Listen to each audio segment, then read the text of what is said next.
All right, everyone. So, as I promised, I would be recording Thursday, July 16th lecture a day ahead. So that's what we're doing. My goal is to finish chapter 6 today. So finish talking about a little bit about 6.1 and then diving into 6.2. And that will be where we're going to leave off. I don't want to get to chapter 8. We'll save that for next week. Your due dates and such are all up here. So 5.3 is due tomorrow or today, depending on when you're watching this. It's due on the 16th by midnight. 6.1 and 6.2 we will finish for the 16th day of class. So that's due a week from then for the 23rd. Constantly reminding you read the next sections, always questioning how many people are actually doing this. Your next Excel assignment is due on the 16th. That's the budget. Then the one after that, lines, is due on the 23rd. This one should be pretty easy in my opinion. There's only one thing that throws some people off. And per usual, I don't want to spoil that. I don't want to give away too many clues, but remember, especially with your charts and such, if you're getting a chart that has errors in it based on the feedback, go to your guided worksheets. There's often a picture of them, so if your pictures don't match, that might be a good sign that you're making a mistake somewhere. Maybe you need to pay attention to the instructions and follow them. Project, coming right around the corner. As we said, there was not going to be a ton of time for this since it's a summer class, so your budget and that prorated expense sheet, remember you want to do those on separate tabs. That's due on the 21st by midnight. Next discussion board we'll talk about today in class. And then remember that there is a quiz due on the 16th. That's the Chapter 6 and Chapter 7 video quiz. When I say video quiz, I'm referring to the videos that are built into my math lab. I even reminded you about that on the quiz title in Canvas, so make sure you do that. Now, yes, you are referencing one video from Chapter 7. Honestly, that's fine. We're not going to reference Chapter 7 ever again. It's not going to be on the test, but it's still okay to have that one question, or two questions, whichever it was, about a video from Chapter 7. It's a good question. I felt like it was important. So I'm leaving that in there, even though we no longer cover all of Chapter 7. All right, so again, I might go a little quick. Remember, if I go too fast for you, you got the rewind button, you got the slow down button under the settings, under the playback speed. So yeah. All right, so last time we made it up to this point, we had derived the compound interest formula when you were compounding annually. We said this only works if you're compounding once per year, and we said that you should memorize this formula. I might give it to you on a formula sheet. I haven't officially said yet, but honestly, you need to memorize this formula because it's the starting point for so many more of these finance formulas that we're going to see. Now, we did this derivation. If you caught it live, you saw a nice extensive proof of it. If you caught the replay after the video was never recorded, so I just kind of detailed this. I didn't take a ton of time explaining it, but I did explain it. And I've shown you how you don't have to use these exact letters. In fact, you're going to see variations of this in our notes today and our next class where we use P's and P sub zeros or Q's and Q sub zeros. You don't have to use any particular letter for any of these. You can use words that make sense, a new and an original. You can write the words rate and the word years as your exponent. It's more important that you understand this as a principle, pun unintended, that the future value is the product of the original value and the growth factor, with the growth factor having an exponent being the number of years. So again, highly suggest memorizing this formula. So what we did last time is, and I just realized that I don't have that file open and I didn't save the work intentionally. Well, I might have some of them saved. I might have it saved actually. Question is if I can find it. I mean, I know, you know what, it doesn't even matter because you can compare it to the previous recordings. I'll try and pull it up in a minute, but those problems we did in Excel, specifically the one with Bob depositing $10,000 at 2% for 1, 5, and 10 years. I also have 5 years in here.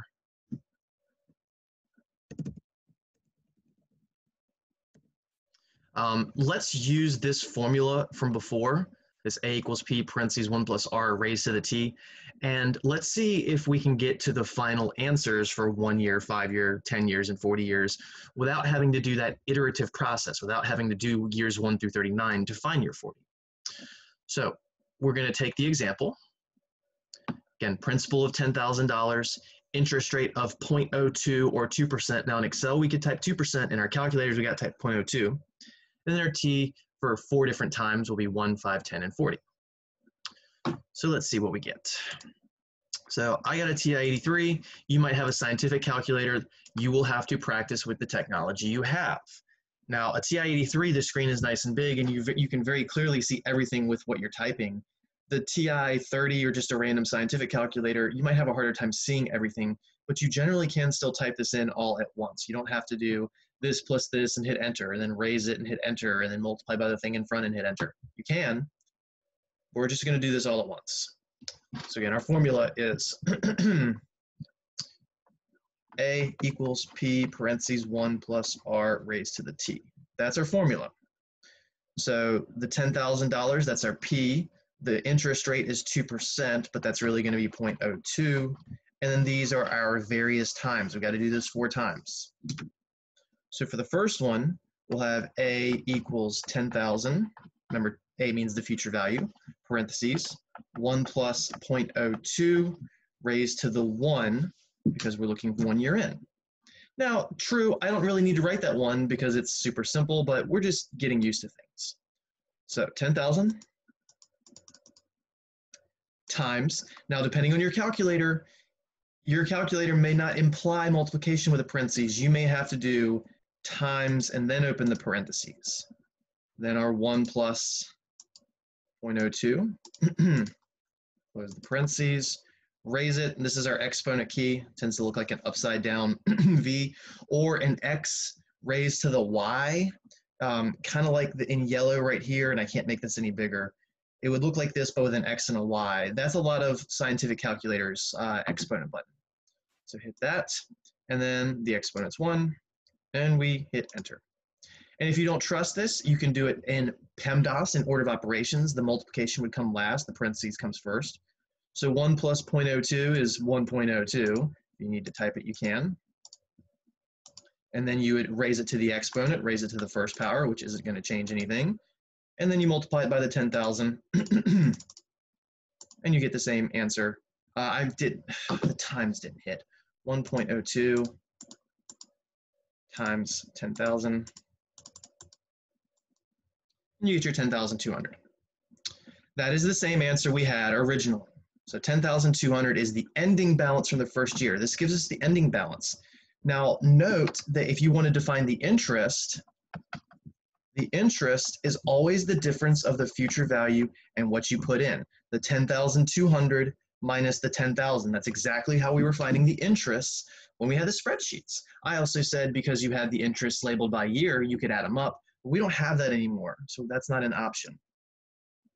All right, now let's do the 5-year case. So this is A equals 10 grand times 1 plus 0.02 raised to the 5th power. So I'm only going to do the all at once typing from now on. That's 10,000 times, and again, I don't really need that times, but you may, so I'm putting it in there for now. 1 plus the 0.02, close it, raise it to the 5th power, and we get $11,040.80 or 81 cents, the exact same thing we got previously.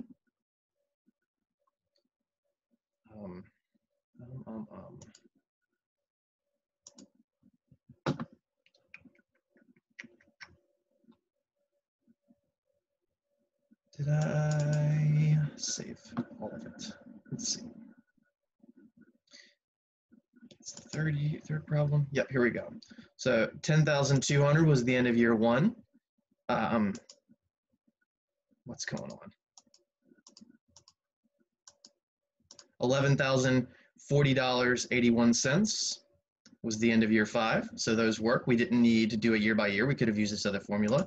Now we're going to do it 10 years in. I'm just going to change the 5 to a 10. The cool thing about this calculator, I can hit second and then enter, and it recalls the last line. I can do it for a few times. It holds a few in the memory. Now I can just go over that 5 and type a 10 instead. Saves me a lot of effort. And we get 1218994. And look at the end of year 9, 1218994. I said year 9, I meant to say year 10. I had a 9 in my head. So that's the ending balance without needing the first 9 years worth. Let's see, the ending balance at year 40 was the 22,080. Let's see if we can match that with our calculator. So second enter, and then I can just arrow to the 10 and make it a 40. Again, you can retype everything if you need. I'm just giving you a shortcut, and we get the same $22,080.40. And again, you could subtract that from the 10,000 to get your interest, subtract that and the 10,000 technically to get your 12,080.40 cents. So again, this formula is awesome when you only need one specific year or a couple years that you don't need every single year in between. Now, some people like the record and like to have all of these. Sometimes you're asked for all of these, sometimes you're not. So it depends on what you feel comfortable doing and what you're requesting. Now, if I ask you for year 1000 and you don't feel comfortable using this new formula, that's going to suck for you because you're going to have to find 999 other years before you find the one I want. That is not fun. All right. So we showed that this formula does indeed work. So the one thing I kind of skipped up here is, and you can already see the answer, this formula, once again, was only for compounding annually. That means we add interest every year to the account. That's when the interest accrues. Accrues meaning to gain interest. What happens if you were to go to a shorter timeline like months or quarters or days or even every split second? It changes this formula in small ways. And again, this is a case of I'd love to have 15 minutes with y'all in class, develop this. I'm just going to kind of push us in the right direction. Hint, remember periodic rates and the total number of payments. These two things from like day 1, day 2 of the semester. A periodic rate is the annual rate divided by the number of periods.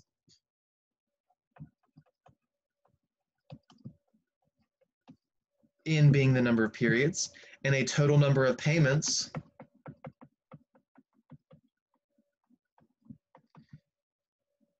is equal to NT, N being the number of payments per year, and T being the number of years. Again, this is borrowed information, this is nothing new. So what happens when you go on a shorter time scale? The R here is affected because we're no longer going to be looking at an annual rate, we're going to be looking at a periodic rate. So the annual rate has to turn into this periodic rate. And then the T, this is supposed to be the number of times that it compounds technically. Now, if we're compounding annually, T is the number of years. But if we had to compound monthly, for 1 year to happen, this would be 12 times that we compound. The exponent, again, is really representing the number of times that interest compounds, which is why when we compound more than once per year, the exponent changes from a T to an NT. And these are two very common changes of formulas going from compounding once per year to compounding multiple times per year. Because again, in the real world, most things accrue interest daily or monthly. It is very rare that something accrues interest annually. I would say primarily when something accrues interest annually, this is when you're like loaning money to a friend or borrowing money from a friend or a loan shark, maybe a little more aggressive, something like that. When you deal with banks, when you deal with savings accounts, mutual funds, none of them compound annually. They all compound daily or maybe even quarterly in some cases. Remember, quarterly, there's 3 months to a quarter, but there's 4 quarters to a year. So an N is 4 for a quarter, an N is 12 for a month, and then an N is 365 for days. So again, in this formula, that R, look at this, is changing to R over N when we're going to compound N times per year. So N represents the number of times that we're compounding, the number of times that we gain interest. Again, typically monthly, daily, quarterly, or semi-annually. Semi-annually means 2. Then the total payments, so we said, turned into NT, which is the exponent. So the exponent becomes an NT. Let me erase those little circles I had. Okay. So this formula right here is a variation of what we just used. When we're compounding annually, we use this circled highlighted formula. When we're compounding more than once per year, we'll use this new highlighted formula. Now, I will not make you memorize this one. I would love to say you have to memorize it, but you don't. Again, I am highly suggesting that you memorize this. Now, I haven't said whether or not it's on the formula sheet. You can probably guess whether it is or isn't by me not telling you yet and me not being an evil person. But again, it is still important to have this memorized whether it's on that sheet or not, because you're going to see so many variations of this. So A equals P parentheses 1 plus R over N raised to the NT. And I have something in all caps, in giant font and bolded, and I'm going to highlight it just for a second. I'll unhighlight it though after. Always pre-multiply the N and T in the exponents. So if that exponent says, I don't know, 12 times 5, when you put it in your calculator, you should really have that 12 times 5 written as a 60. And that's because calculator technology varies. Some calculators are going to be okay because they already kind of have this parentheses set up with a fancier like TI-89 maybe. But if you've got an old calculator like mine, it doesn't do that, and it's only going to think the first number is the exponent unless you wrap it in an extra parentheses. So again, it's just my suggestion that whenever you're dealing with formulas like this, where the exponent's got a product in it, and there's several of these formulas, always pre-multiply the exponent.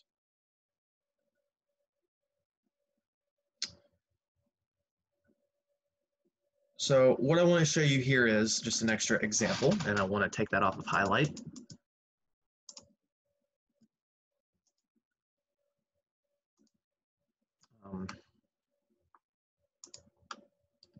It's always weird when it does that. Okay. So let's take that problem from before. Bob deposits $10,000 at 2% interest. Oh no, never mind. I am silly. This problem before actually has something that when I did it earlier, the formulas, I wasn't paying attention. Sorry for that. It's because I got so many weird things going on doing this at an odd day. Anyways, this problem is a different problem from before, so I need to erase all of this. This work really went with, and I don't have the file open. Again, the formula stuff that I have written down there went with this. Again, when we earlier today were punching numbers in our calculator using a formula, it was this problem from the 3 we did last class. It was the first one because we were compounding annually. We were accruing interest annually. So this is where we had the A equals P parentheses 1 plus R raised to the T. And let's just write the last one, A equals 10,000 parentheses 1 plus 0.02 raised to the 40. Again, this is the problem that work should have gone with earlier. I just saw that this was here, and I was thinking I had copy pasted it, and I didn't. This is supposed to be another problem. So I'm going to erase everything that's not relevant. I'm going to erase everything that's not relevant, because those formulas do not go with that. Now the I equals A minus P, that was still true, but you get the idea. All right, so our P is still 10,000. Our interest rate is still 0.02, but we're compounding monthly. You have got to not do like your teacher, and you've got to pay attention. Again, I feel like I at least have an okay excuse on that one. This says compounding monthly, so we're not going to use the same formula. We have to use this formula with an N equal to 12, because there's 12 months in a year, which means we gain money 12 times in a year. Now, what's going to happen here is we're going to end up with more money than previously. So how much does Bob have after the 1 year, the 5 year, the 10 year, and the 40 year? And you know what? I really was supposed to ignore the 5 year. So that's why this was different. The 5 year was missing. I was only curious about the 1, 10, and 20. So that's all we're going to do. So we'll go again, we're using this formula, P, parentheses, 1 plus R over N raised to the NT.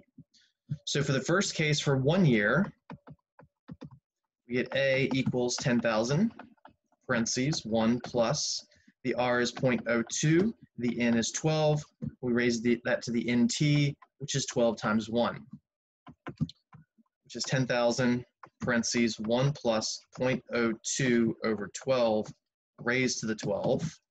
Let's pull out our calculator and see what we get.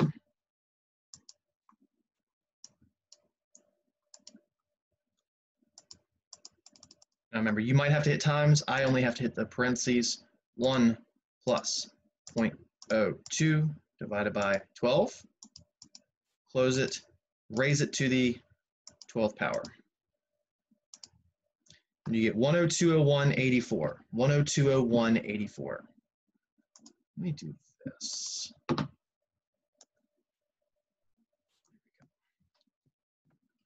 10201.84.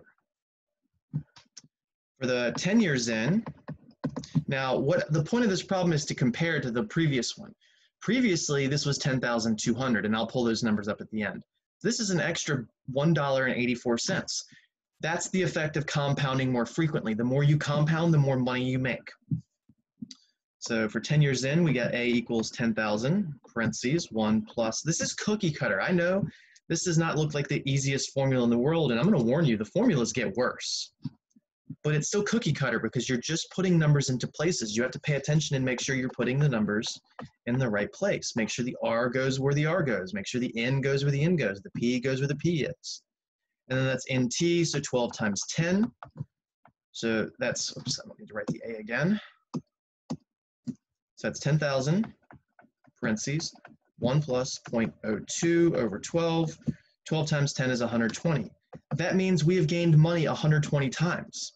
But we're gaining less money each time. Instead of us gaining 2% each time, we're gaining 1/12 of 2% each time. That's the way it works. So you gain a much smaller amount of money for January, and then a pretty close amount of money in February. But when you add up January through December's interests, it's going to be really close to the total interest we got before, but a little more. All right, so I'm just going to hit second recall, second enter, and then I'm just going to go to where my exponent is and change that to a 120. And you get $12,211, 99 cents, which is more than it was previously. Again, I'll pull that up at the end. And then for the 40 years, this is 10,000, parentheses, 1 plus 0.02 over 12, raised to the 12, I'm sorry, to the 12 times, I did not need to apologize there, times 40. 12 times 4 is 48, so that's 480. So 10K, parentheses, 1 plus 0.02 over 12, raised to the 480th power. So I'm just going to hit second enter. And then arrow over to where it says 120 and change that to a 480. And we get $22,240.59.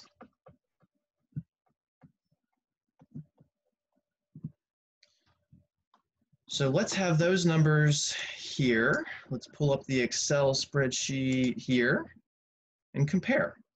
So at the end of 1 year, again, we originally had, there we go. When we only compounded once per year, we had 10,200, but by compounding monthly, we gained an extra $1.84. We got 10,201.84. We ignored the 5-year just in the interest of time. The 10-year, we went from 12,189.94 to $12,211.99. So that's about another $22, $21 roughly.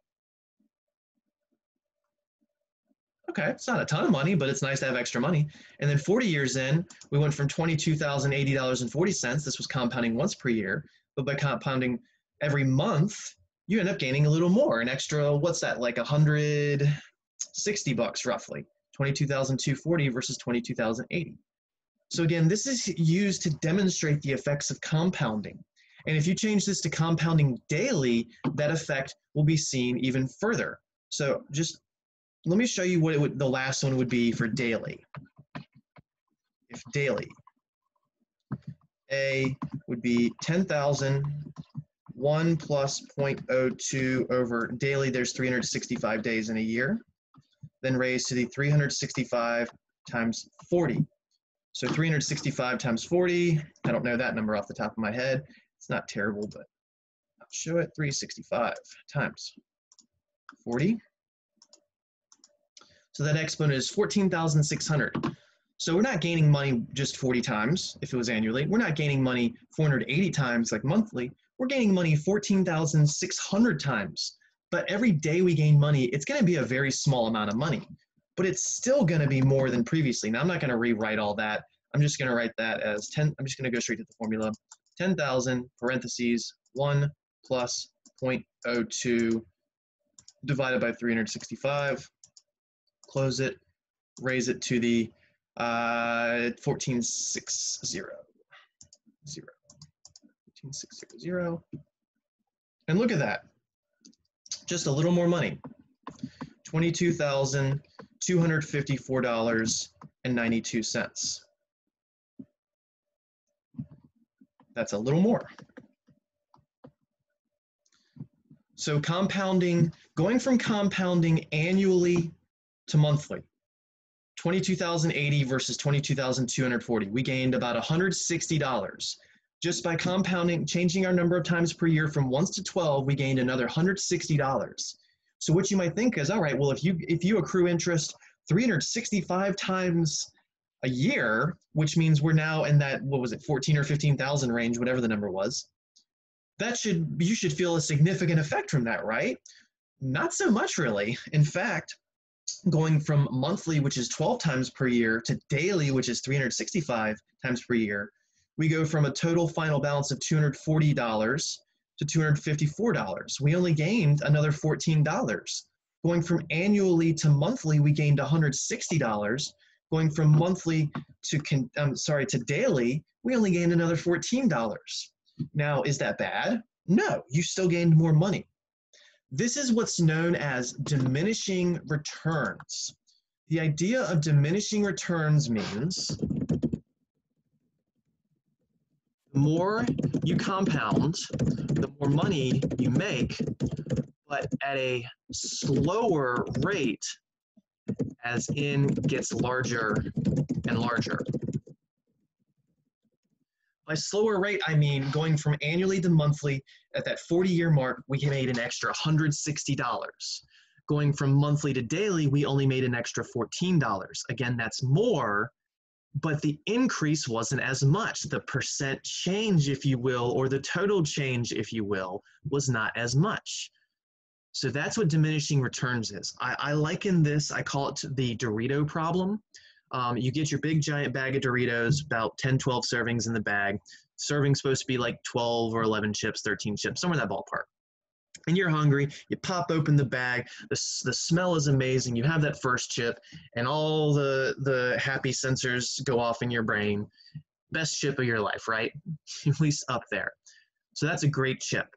And that second chip, it's still amazing. The third one is still amazing, but the fifth one's probably not as good as the first. And when you have that 12th one, it's probably not as good as the fifth, but it's still delicious. I'm not saying it's not amazing. It's great.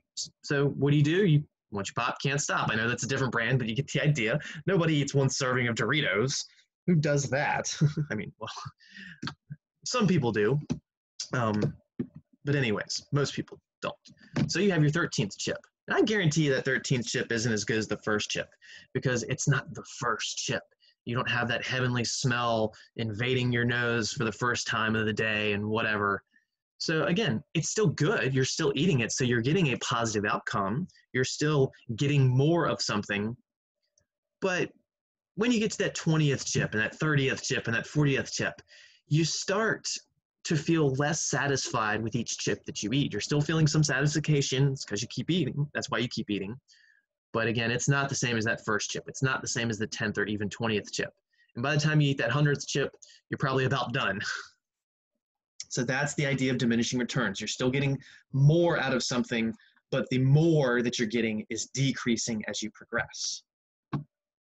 This is a really interesting concept. So do you not want to compound daily? Of course you want to compound daily. It's better than monthly. It's better than annually.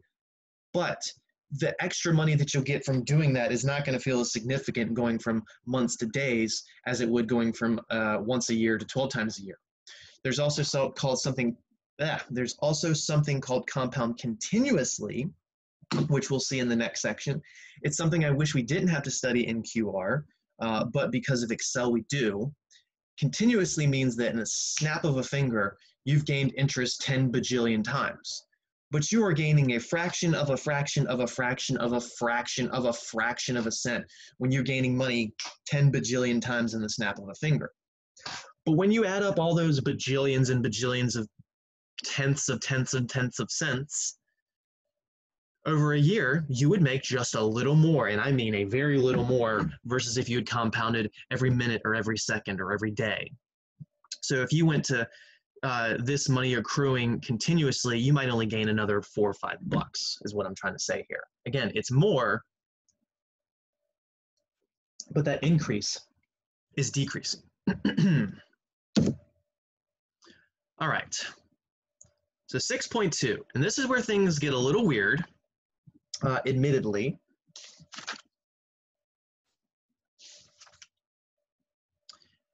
And that's because of the way Excel displays your exponential equations. We're used to seeing things like this A equals P times 1 plus R raised to the T. And actually, I want to pause. I'm sorry. I meant to do one of these calculator problems wrong. Remember I was talking about how you have to pre-multiply the exponent? Let's show what this would have been if you didn't. So here was the final official problem where we were compounding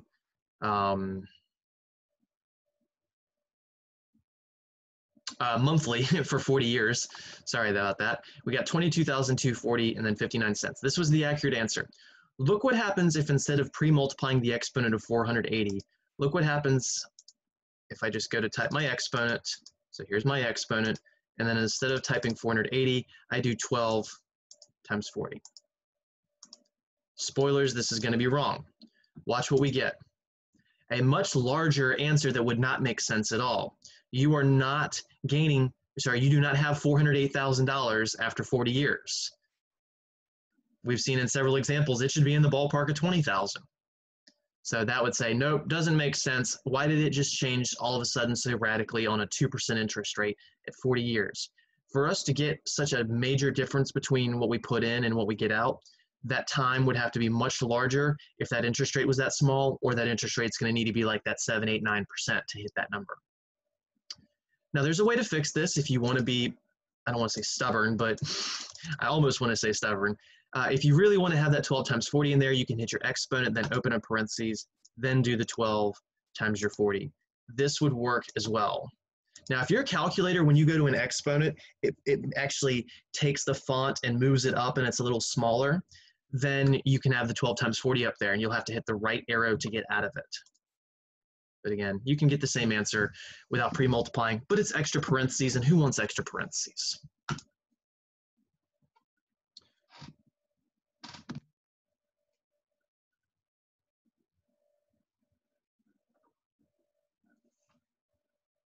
I'll spend an email.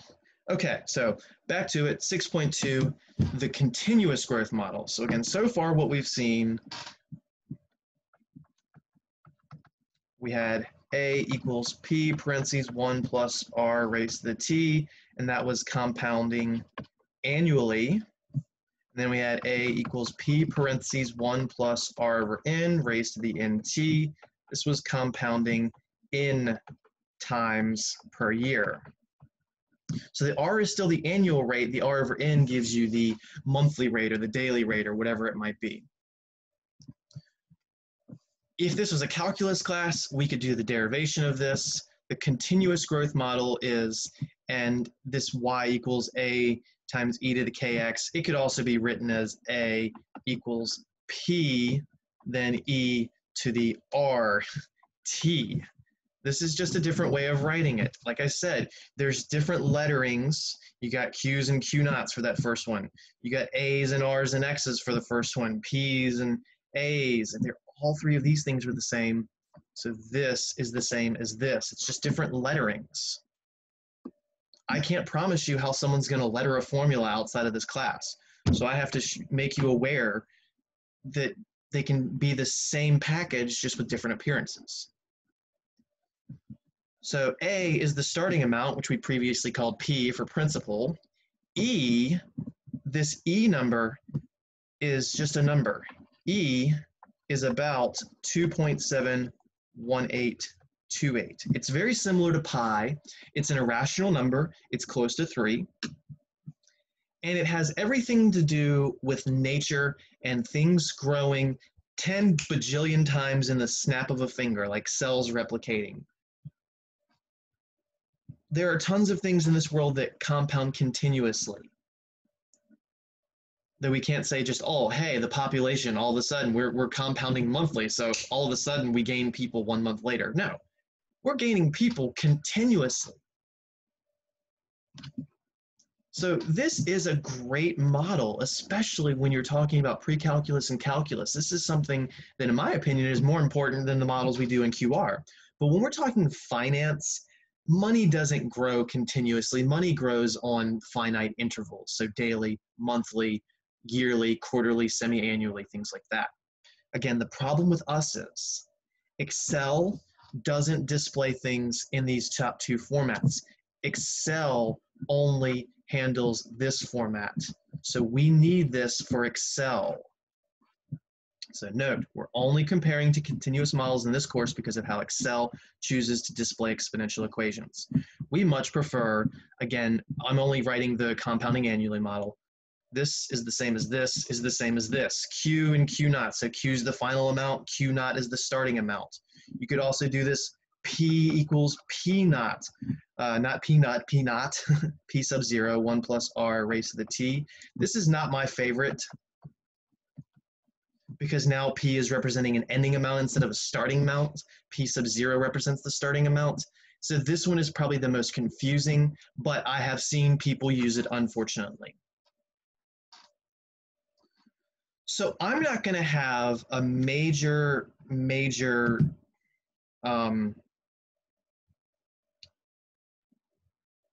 giant discussion, or we're not going to use this a ton. I can't think of how I want to say this.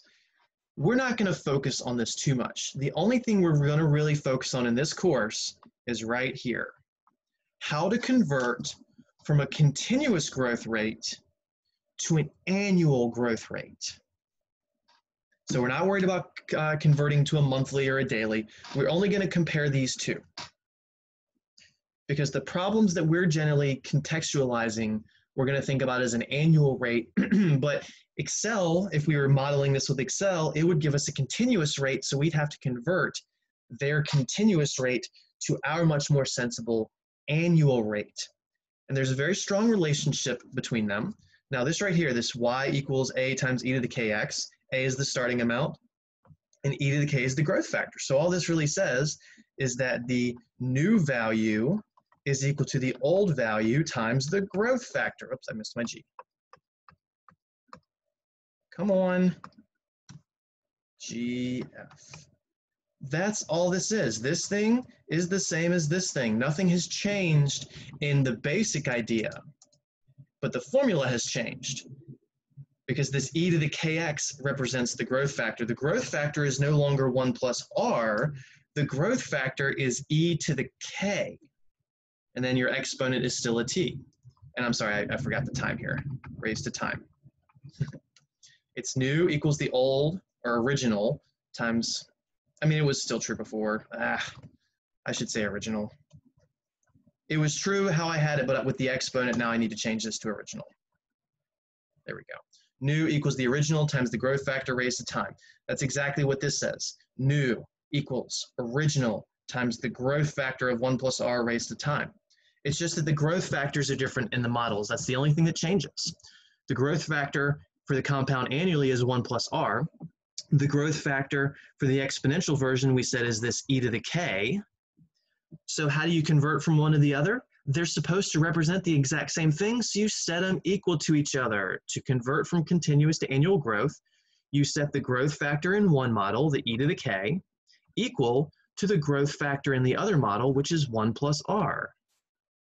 This is just us setting the two growth factors equal to each other because they're supposed to represent the same thing.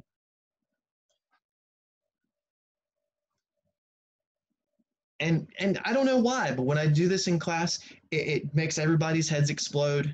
Everybody gets thrown for a loop and they don't know what to do. All you're doing is plugging in a number and solving.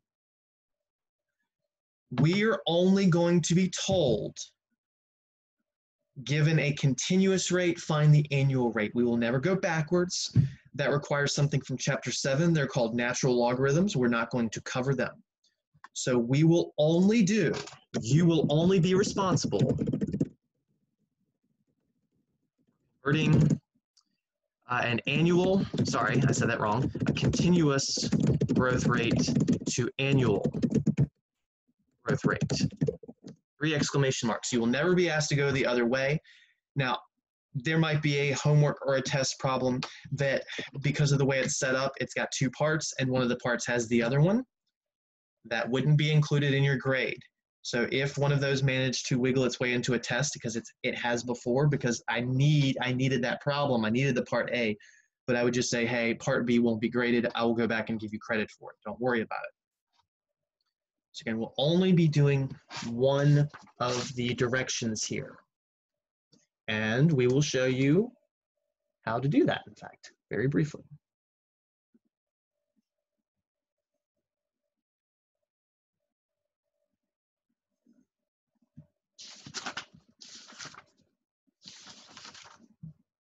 Sorry, I'm looking for something. Where did it go?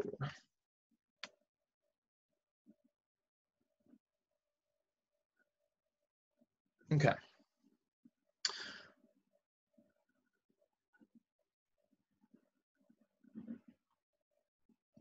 The next thing on here are just a bunch of the formulas that you'll see on your formula sheet. So I'm finally going to tell you, yes, this is on your formula sheet. But again, memorize this first one. Memorize it, memorize it, memorize it. Memorize the basic idea that when you're looking at compounding anything, when you're gaining money or gaining a population on these finite intervals of time, it's always the new equals the original times the growth factor raised to the time. Again, this continuous model, not something we'll focus heavily on in understanding what the E is. Like I said, it's just a number, so it looks a little different. Calculus proves that the compounding n times turns into the compounding continuous as you let n go to infinity. The thing we focus on is converting a continuous rate, which is the K, to an annual rate, which is the R. We do that by setting the 2 growth factors equal to each other. There's a couple more formulas up here that we'll get into in a few minutes, but for now, let's go to our guided activities. Scrolling, scrolling, scrolling. Over here, yes. All right.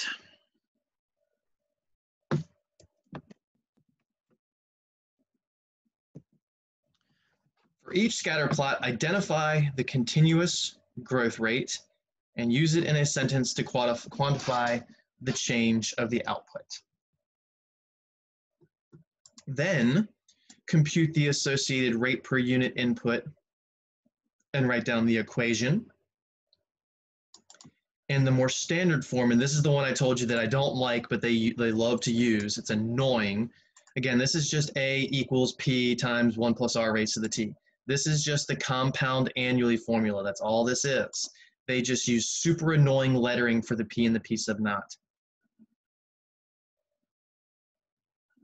So again, what they really want us to do is find the continuous rate, find the annual rate, and then use these things in sentences. All right, so number 1, mutual fund. So we put 1,200 bucks into a mutual fund, and we look at the money growing over a period of time, up to 10 years, and Excel took these data values, and instead of making a linear curve, what they did is they made an exponential curve. So it connected all those dots perfectly. See, lines were straight. If you did a linear approximation with that line of best fit, it would be kind of ugly at times.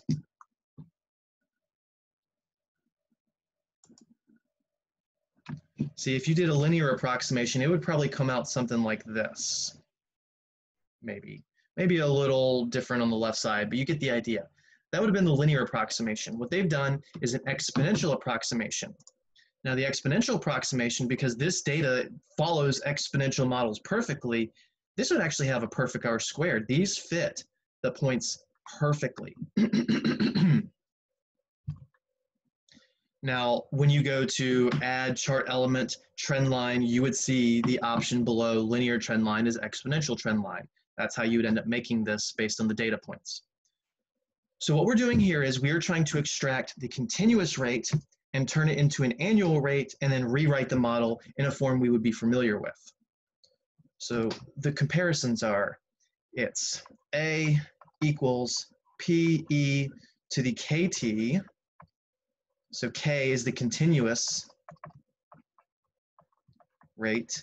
And then we got to somehow turn this into A equals P parentheses 1 plus R raised to the T, where R is the APR, the annual rate. I don't know what's super confusing about this, honestly. This number right here is the K. That's it. That tells us the K is equal to 0.1655. Now, this would be important to see as a percent because, well, we're dealing with percents and that's a decimal, so that's 16.55%. And I'll wait to do the sentences till the end. So that's the K. That's all it is. I didn't have to do any crazy math. That's it. Excel would have given you this equation. I will never ask you to build this equation. Excel gives this to you. So to convert between one rate and the other, you have to set the growth factors equal to each other. The growth factor for the exponential model is just the e to the k. The growth factor for the linear model, I'm sorry, not linear model, the annual model is 1 plus r. That's what you use to convert. How do I know what number to plug in? Oh no, what do I do? This was k, plug in k. So we get e to the 0.1655 is equal to 1 plus r. And we're going to need a calculator for that to get a decimal approximation for this e to the 0.1655. I need to take my annotate off so I can pull up the calculator again.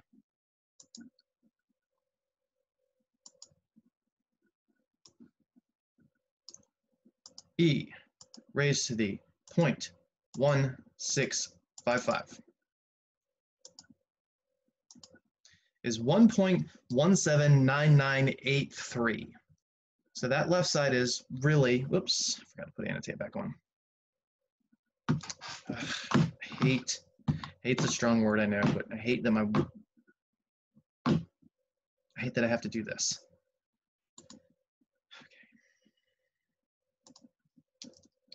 So that left side, e to the 0.1655 is really 1.179983, and that's equal to 1 plus r. How do you solve for r? I have no idea. What do? Subtract 1 on both sides. Subtract 1 on both sides.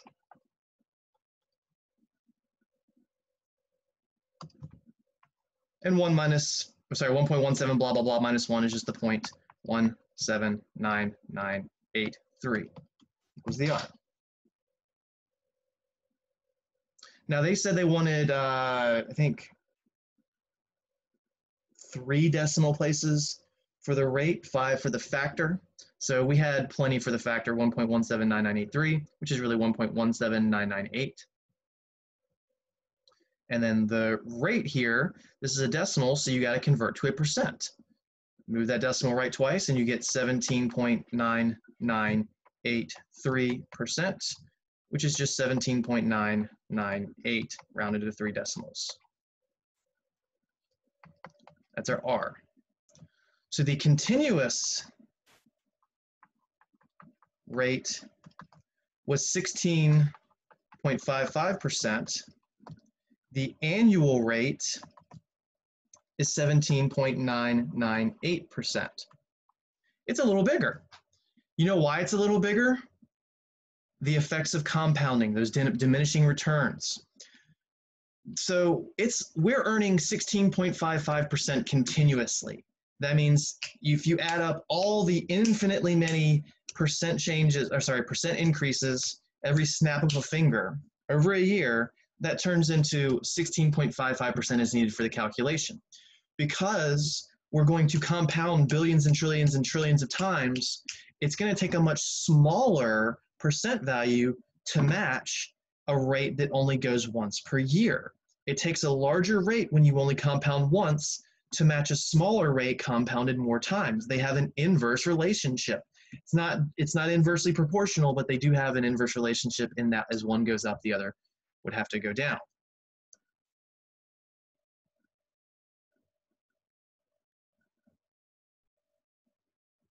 But that is to say, is one is always bigger than the other. It's not as one goes up, the other goes down. That's not true. As one goes up, the other goes up. It's just that one of these has to be a little bigger, and it's always the APR has to be bigger to try and match the continuous rate. So in terms of sentences, what we can say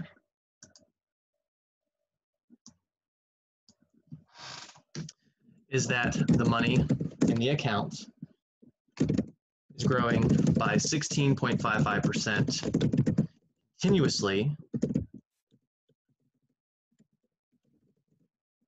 year. And we can say the money is growing 17.998% annually per year. So if you only accrue money once, that means you'd have to gain 18%.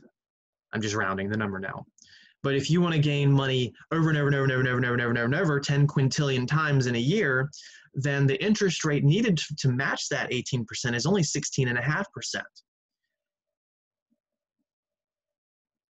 When you go to get a loan, a car loan, a mortgage, a credit card, you'll typically see two different rates. You'll see an annual rate and you'll see a monthly or a daily rate, whatever it is that they're compounding over. That's basically what we're seeing here. We're just comparing continuously to annually. That's the process. It's nothing super complicated. You're just setting E to the continuous rate equal to 1 plus R, where you're going to be given the continuous rate. I will never give you the R and ask you for the K. You don't know how to do it in here. And if you do, then you know some math that most of the students in this class don't know, because it involves natural logs. And I know some of you probably had pre-calculus and can deal with stuff like that. But on average, we didn't teach it to you ahead of time. We don't have time for it. So that's all we do. All right, I need to clear my screen, unfortunately. Remember, you can always pause or replay on YouTube. Take off annotate, let's scroll down. US population, is there enough room here? Yes, we can make room. Let me just push this a little to the side. So here's a model of the US population going from the late 1800s up to almost currently. And they said, all right, if we consider this as a continuous model, there's initially 0.0036 people. Now you might say, well, that makes no sense. There was originally 0 people or 10 people or, whatever you're going to go based off of, but there definitely wasn't 0.0036 of a person originally. This has to do with the fact that we're not using a years since model, so this is going all the way back to the year 0. And again, population models are terrible under lines or even exponentials long term. It should be more like a logistical model, but we're not worried about that idea yet. So this is our starting value, which again doesn't quite make sense because we're looking at too long of a time frame. And then here is our continuous growth rate. That's our continuous growth rate. So let's pull back our calculator.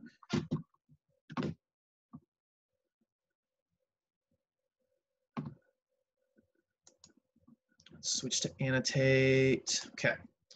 So K is the 0.0126 converted to a percentage.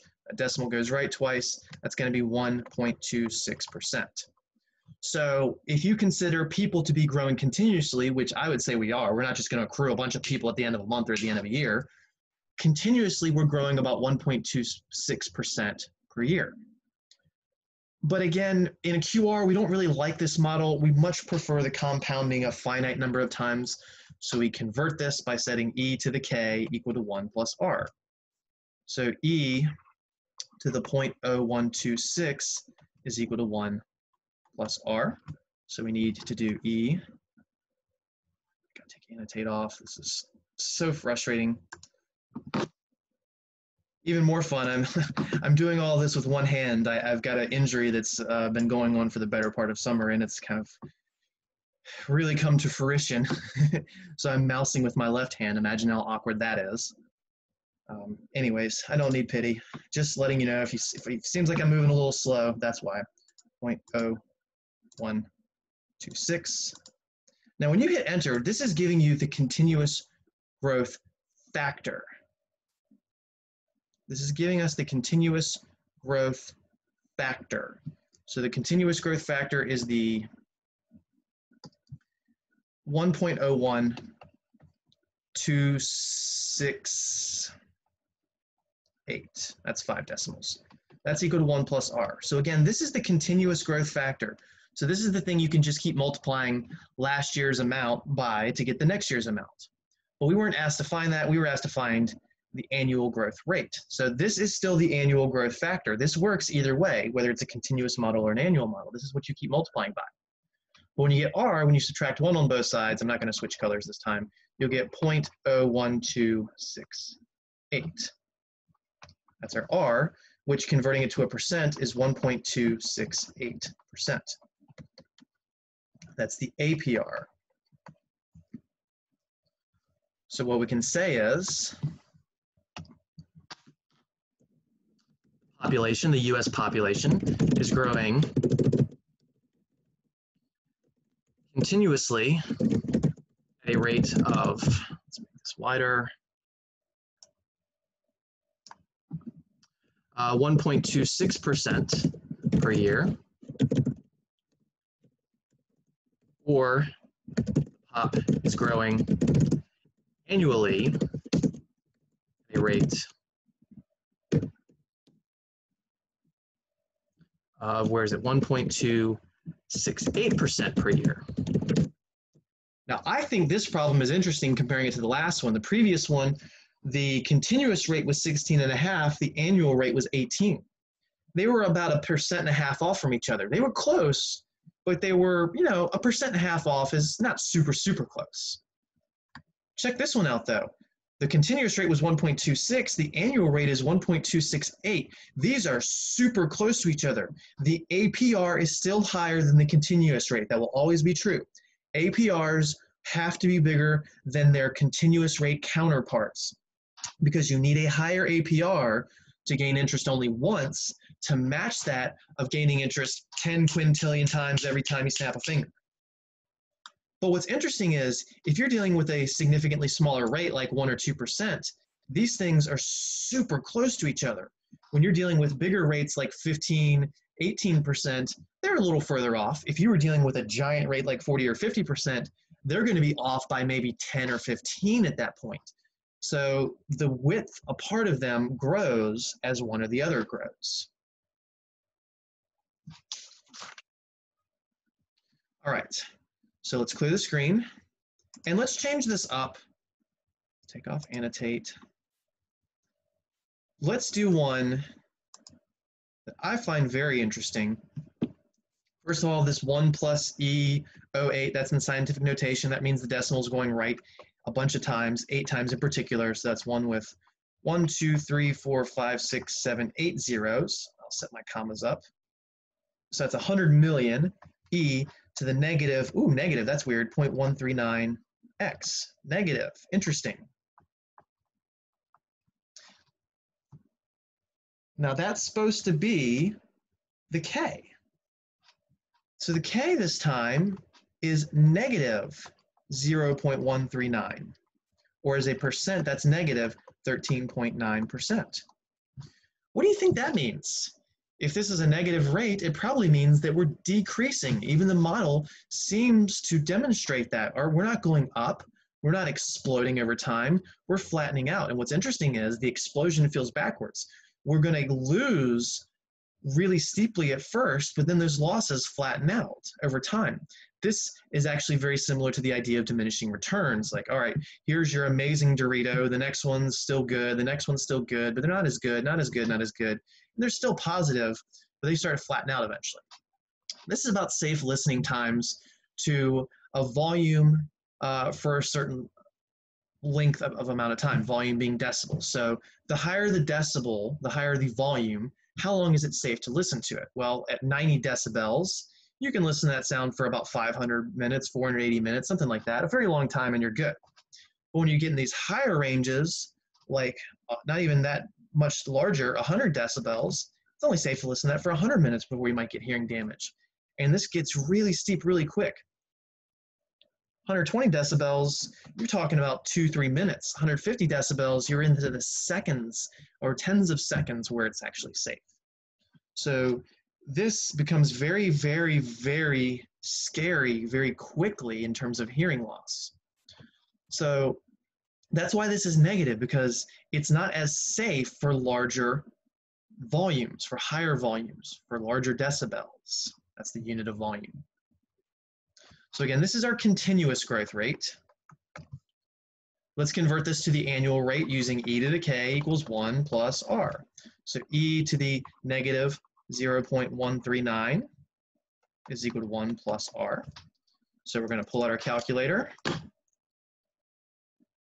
Take off annotate, calculator. Second, e, negative symbol, 0.139. You might have to type the negative after the 0.139, depends, but you got to make sure the negative's in the exponent. This answer is not going to be a negative value. Exponents work weird that way. So you get 0.87, 0.870228. Oops, 0.870, oh shoot. Dislike. Take it. There we go. 0.870228 equals 1 plus r. Oops, undo. 1 plus r. So that's our continuous growth factor. The 0.87 is the growth factor. That's what you multiply the old amount by to get the new amount. Because that's less than 1, that means it's shrinking. If you have 100 of something and you multiply it by 0.87, you're only going to have 87 the next time. It's shrinking. That's what this negative continuous rate links to. So when you subtract 1 on both sides,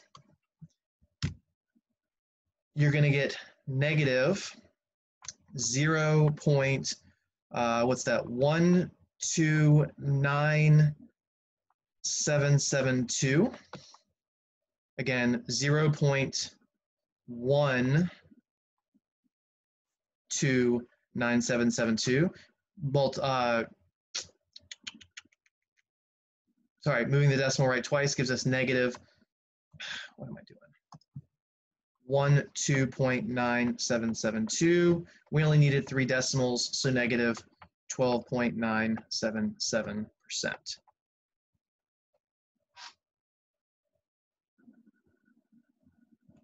That is our APR.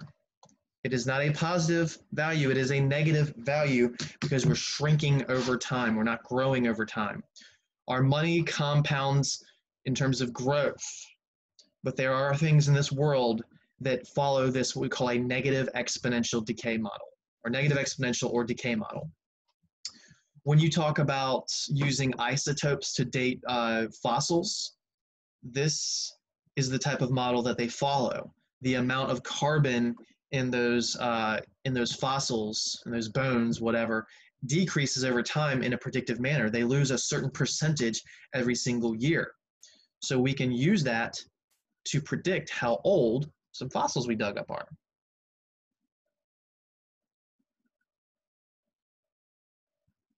Now again, I'm not going to have a heavy focus on this type of model in this course, but you will see 1 or 2 in the homework. So don't be surprised when you see this. So a negative growth rate means it's this type of association. It goes down over time. A positive growth rate, we have that exponential growth. This is what we call exponential decay in Bluto. How are we on time? Got about 20 minutes. All right, so let me clear my screen. Take off annotate. Let me go back to this. All right. So here's a couple more formulas that we'll try out really quickly, and then we'll probably call it a day from there. And I want to show you how this formula is derived. check this out. Let's say you have the equation 10 equals 5x. What do you do to both sides? You divide by 5. And then you get 2 equals x. Let's say this is a little more generalized though. Let's say you have a is equal to b times c. B times c, not d. B times c. So here I said solve for x. There you go, solve for x. Here I'm going to say solve for c. So what you do is you divide both sides by b. Don't let it confuse you. You do that so they cancel, and you get a over b is equal to c. Guess what? To get this formula right here, all I do is the same thing I just did to the side to this formula right here. So these first two formulas are used to find an ending value when you know the starting value. See, because the a is by itself, the ending value is by itself, that's the unknown. You want the unknown to be on the side by itself with these. So if I give you a problem where you know the ending amount but not the starting amount, maybe you've had this savings account for 30 years and it's changed from Crestar to SunTrust to Truist, and they don't have your records anymore from 30 years ago. So you know how much you have now, and you set that money away from 30 years. How much did you start with? Well, you wouldn't want to use this formula because you'd be plugging a number into the left, and you'd have to find this number here. Now, algebraically, you can do it, but it's just not wise because it's going to be time consuming. So what we do is we just go ahead and solve the formula for P. So what we're going to do is take this formula right here, and we're going to solve for this letter, this P. And this over here, this A equals B times C, it's literally the same thing. Oh, shoot. What did I just do? Okay. That scared me for a second.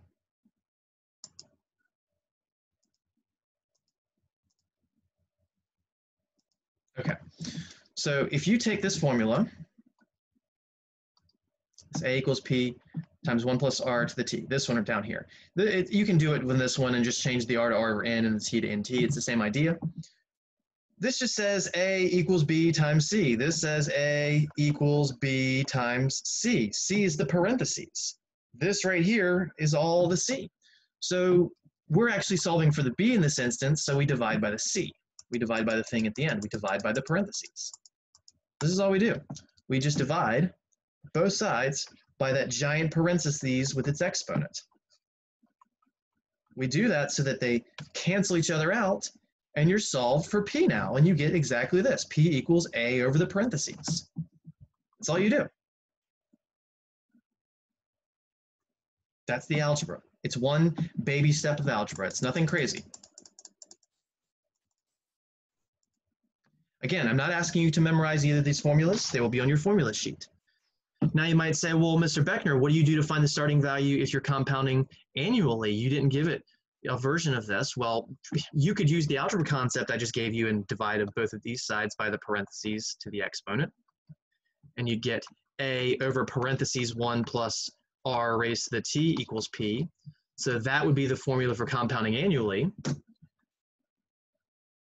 And you can pause to write that down if you really want to, which you cannot add it to your formula sheets. I will give you a formula sheet, and you cannot modify it for your final.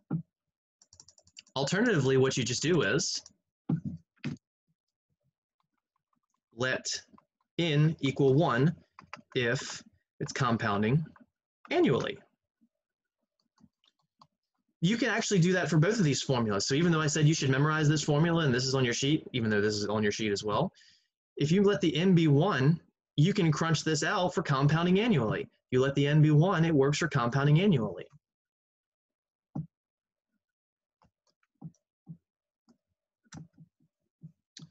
So this is to find a starting value to achieve a goal, or you know how much you already have. You know how much you have now. What did you have in the past? This is working backwards.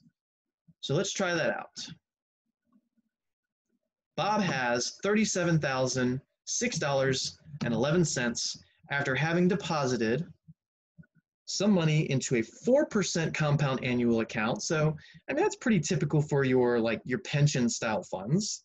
as I've kind of mentioned in the past. Again, there's no guarantees with anything. There never is, there never will be.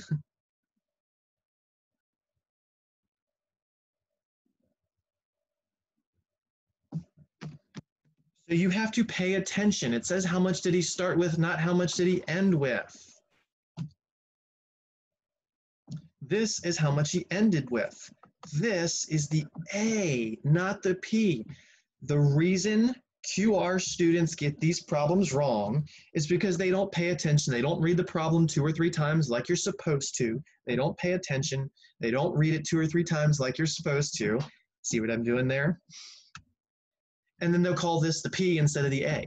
Context is key. Bob has blah, blah, blah after having deposited some money for 10 years. That's not the starting amount, that's the ending amount. Reading comprehension is key. This 4%, that's our APR. The 10 is the time. And we are compounding annually, so the N is 1. That's what I was just talking about. I didn't give you this formula for compound annually, but you can still do it by just letting the N be 1. So how much did he start with? We got to use this formula.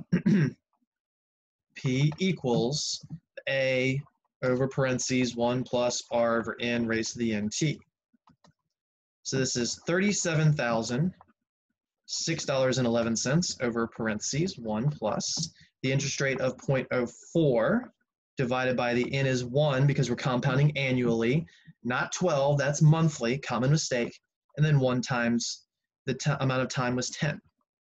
Pre-multiply your exponents, so you get $37,006.11 over parentheses 1 plus, well, 0.04 over 1 is really just 0.04, and then 1 times 10 is 10.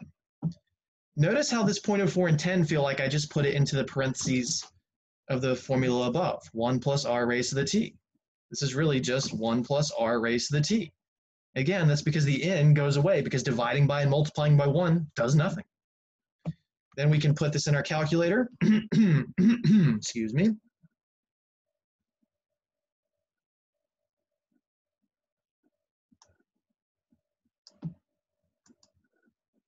So $37,006.11 divided by parentheses 1 plus 0.04. I could write the divided by 1 if I really want to, but I said I don't have to.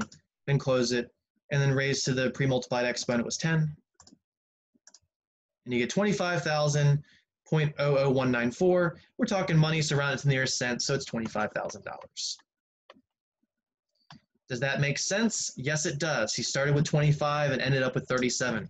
We shouldn't see some explosion in the amount of money because it's only 4% and it's only 10 years. If this was over 40 years, maybe this would have been more of an explosion. If this was 8%, maybe this would have been more of an explosion. But that's not a big enough rate and not a big enough time to explode yet. But still, not bad, turning $25,000 into 37 grand. Nobody's crying over that. But if you could have turned that 25 grand into 100 grand by getting an 8% rate, that would be cool too. And that wouldn't happen in 10 years. But it also wouldn't take forever. Okay. So how do you know which formula to use? Pay attention. Read the question twice, 3 times, 4 times, whatever you have to do. Label things, label things, label things, label things. I am telling you, this will save your butt.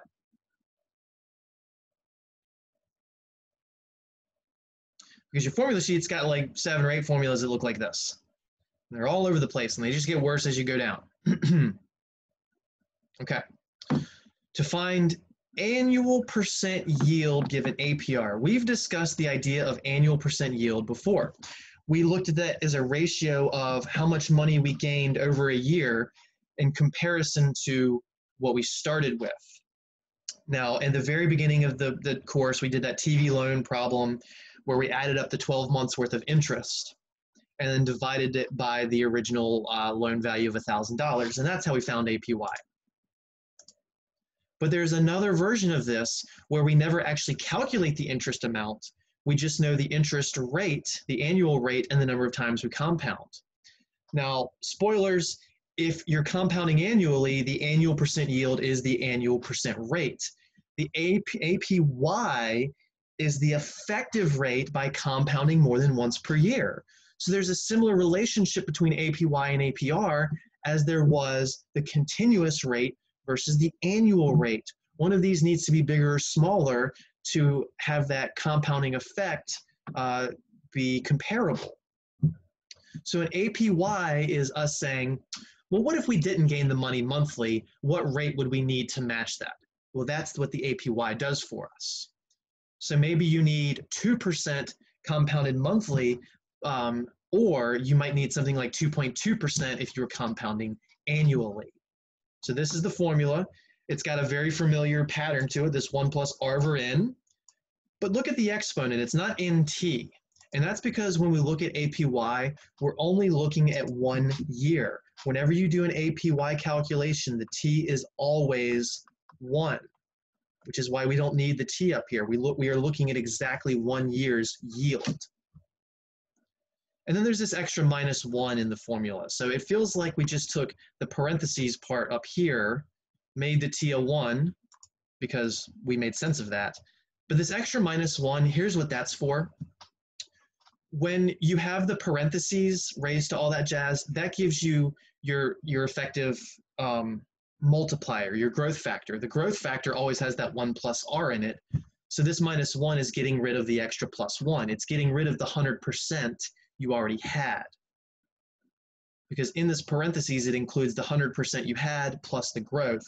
So the -1 is subtracting the 100% you had and will only give you the growth. Not growth factor, the growth. So let's try an example of this. Bob has an account that accrues interest at a rate of 3% compounding monthly. What would Bob need as his growth rate compounded annually, i.e. find APY? So we got our formula up here. It's parentheses 1 plus r over n raised to the n minus 1.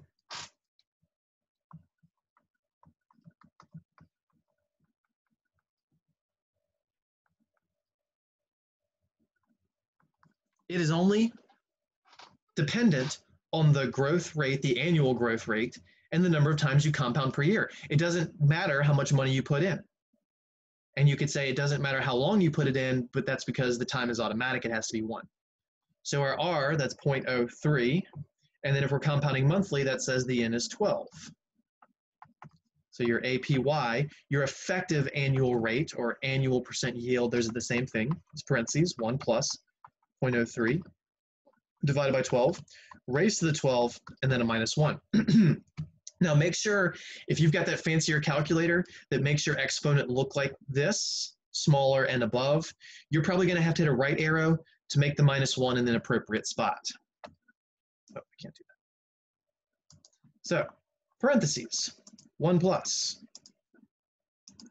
0.03 divided by 12. Close your parentheses. Raise it to the 12th. Now again, I don't have that fancy exponent, so I don't have to right arrow, but some of you might have to. Then the -1. So that's not making the exponent 11. The exponent is 12, and then the calculator knows that -1 is after the fact. And you get 0.0304159. 0.03041, let's just go to 16. So then when you turn this into a percent, you get 3.0416. Let's just round this to 3 decimal places, 3.042%. That's the APY. So in other words, Bob having an account that gains money with an annual growth rate of 3%, but he's compounding monthly, which means every month he's gaining 3% divided by 12. So Bob having a 3% annual rate compounding monthly, if for some reason Bob wanted to switch accounts to something that compounded annually, he would need to find an account that gives 3.042% annual rate compounding annually in order to match his growth year on year. Is that a big difference? No. But if he switches to a compound annually account and it's just a 3% growth rate, that means he's going to make a little less money than if he had compounded monthly. He needs that extra 0.042% to match the 3% compounding monthly. That's what's going on here.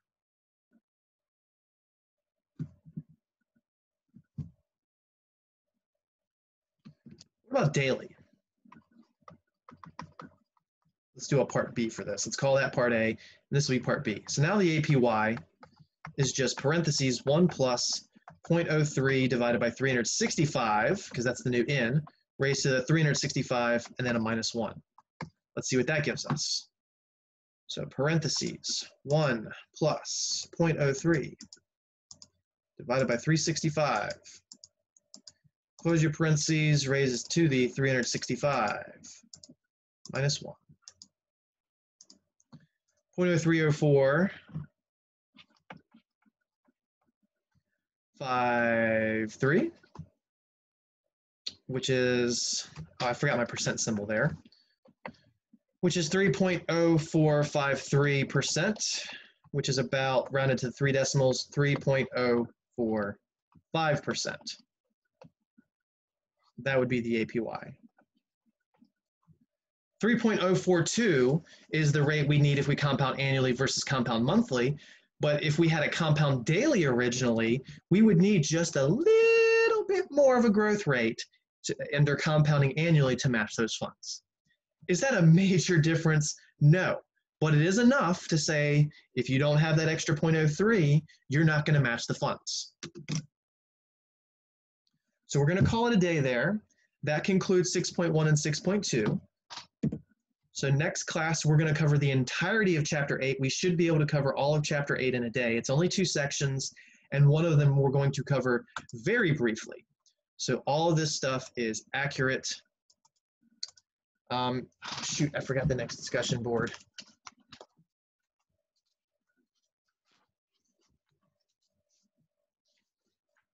It's on page 233. And I just want you to do questions 1 and 2. Page 233 in the workbook, in the guided worksheets, whatever you want to call it, number 1 and 2. There's 4 answers, so it's 4 opportunities. Question 1 asks you to find the factor for a problem that is, spoilers, a decay. It says decay in there. So you're just doing the 1 plus r, 1 minus r that they give you. That's all you're doing, but you gotta know whether you're adding or subtracting. And I want that as a decimal value. Then question number 2, they ask us to find out how much carbon we have left after 1 year, 2 years, and 3 years. At year 0, it's 100 grams of carbon left. So this is what I was kind of foreshadowing earlier. Carbon decays exponentially and predictably over time as just a certain percentage loss every year. Now they're doing theirs in millennia. Honestly, the fact that it's 1,000 years at a time won't affect you because they're using 0, 1, 2, and 3. So that's just the numbers you're putting in. So again, there's 4 opportunities. There's 1 person that can answer number 1, and then 3 people can answer 1 each of number 2. So 1 person can come in and answer 1 millennia later, which is in the ballpark of 89. 1 person can come in and answer 2 millennias later, which is in the ballpark of 78, 79. And then 1 person can come in and answer number 3, which is in the ballpark of 69, 70. I want 2 decimal accuracy for those answers.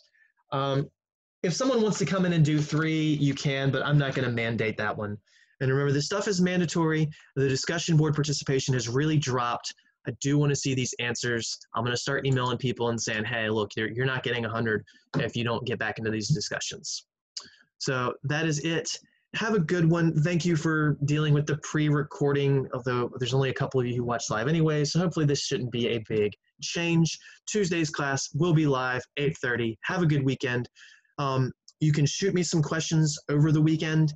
I will be away after the thing I've got to do for family. I will be away in a place without internet, so I probably won't get back to you until late Sunday or early Monday, but you can go ahead and email those questions, and then I'll respond when I can. All right, take care, have a good weekend. See you Tuesday. Don't forget your project.